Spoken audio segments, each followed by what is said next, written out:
To leave prison as stupid as you entered is a crime. I grew up in a good, solid, middle-class family. My father owned a bar, my mother worked, we had a really nice home, but I couldn't read until I was in 5th grade. So I go through school, I'm dyslexic, I can't read, I'm hyperactive, I don't know how to compete in school, I compete physically, I start using drugs, already my maturation is retarded, my thought process never matures, I don't start thinking like a rational being, I act on irrational impulse, which is the problem of a lot of prisoners or a lot of criminals, irrational impulse. Egocentric self-gratification, that's what you want, you don't care about the consequences, you just want what you want when you want it. When I was a young man, I thought that the ideal way to die was in a blaze of gunfire. And several years later, I almost died in a blaze of gunfire when I was in a shootout with the police. Well, a standoff with the police for 5 hours with a machine gun that was equipped with a silencer for 5 hours. Fired over 100 rounds. And, you know, my objective was to die. I wanted to die. I was sentenced to 22.5 to 45 years, and I spent the first 2 years in maximum security, which is 23 hours a day in a cell. And during that time, I reflected on my life. So it's about personal change. You know, you can't make somebody change if they don't want to, and that's that's one of the good things about prison: incapacitation. They remove people from society who refuse to change. When I went to prison, I was at the depth of my existence, the bottom of the barrel. I looked back on my conduct and my behavior, how I had humiliated and disgraced my family, and how I wanted to change that. What was available to me in prison within the confines of those parameters? The only avenue for me was education. So when I get to prison, they test me, adult basic education testing, and it turns out that I have a 7.4 level of education. I was absolutely humiliated. I couldn't write. Everything I spelled was phonetically, like phone, F-O-N-E. You know, I couldn't spell. I couldn't write. Chicken scratch. It was just humiliating. So at that point, I said to myself, I'm going to change this.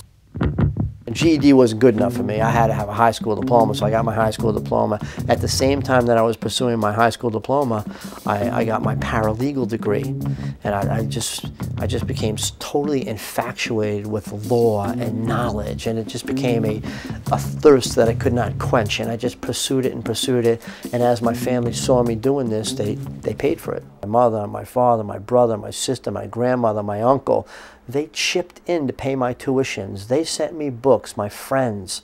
I'd send order forms, my aunts. I mean, these people, they provided the support I needed. And they had a program where you could create your own major of concentration. So I went for a Bachelor of Specialized Studies in Paralegal Sciences. So I took all the law classes and writing classes. And then after I got my bachelor's degree, that wasn't enough. I needed a master's degree. And I searched until I found a school, California State University and Dominguez Hills, and then I got my master's through there. But master's wasn't good enough. I had to have a specialization, and my specialization was philosophy, one of the arts, philosophy, and I concentrated in political philosophy, and that's where my education led me. And as I pursued these things in hopes that it would be good enough to get me out of prison, but at the same time it would make my family proud, who I had shamed so many times because of my conduct. Oscar Wilde said, I believe it was, "The vilest deeds, like prison weeds, bloom well in prison air. It is only that which is good in man that wastes and withers there." Being in prison, you know, it made me devoid of emotion. I used to have to try and keep my emotions alive because you see a lot of ugly things in prison, and you have to build a facade over yourself that makes you devoid of emotion because you see a lot of things that are ugly. When I used to wake up in prison in the morning, I used to say, God, I'm glad there's prisons, because I was surrounded by malcontents that had no redeemable qualities. They belonged in prison, and many of them were getting out. The people that were never getting out, many of the people that were never getting out, those were the people that I thought should be getting out because their crimes, many of them, were an aberration, something that would never happen again. And here we had these other malcontents, you know, constantly in the mix and creating problems and chasing drugs and engaging in vandalism and assaults, and they're going home.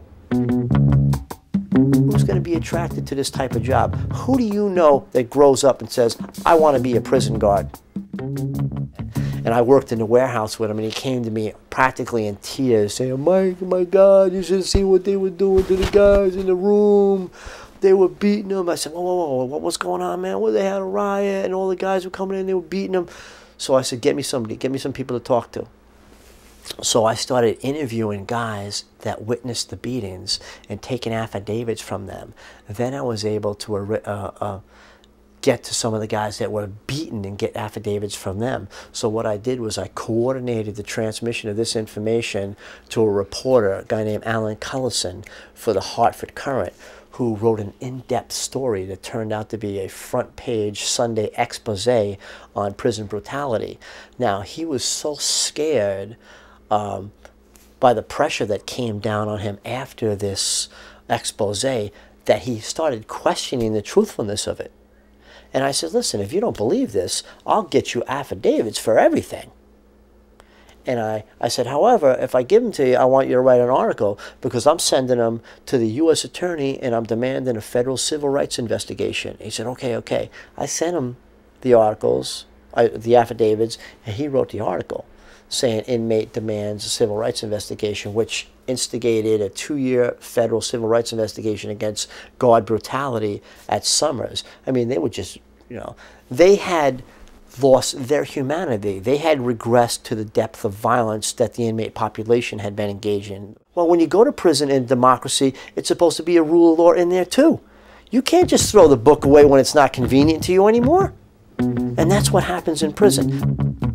If we look at prison from a business perspective, turning out a good product, I was a good product. When you have a recidivism rate of 55%, that means half of your product line, more than half of your product line is defective. You should be out of business. I mean, that's what our society is about. I mean, when something terrible happens in our society, we rally to that.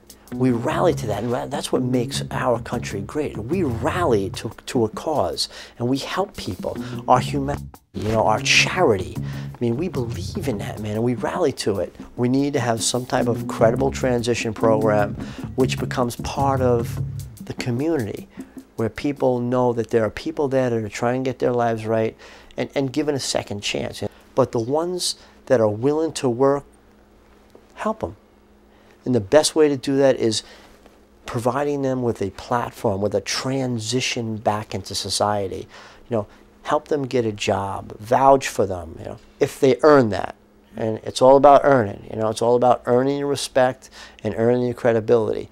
Give them a place to live that's affordable so that they can build up a bank account, so that they can start to acquire things, you know, buy a car, get some insurance, save up enough money to get themselves a decent apartment, a little bank account.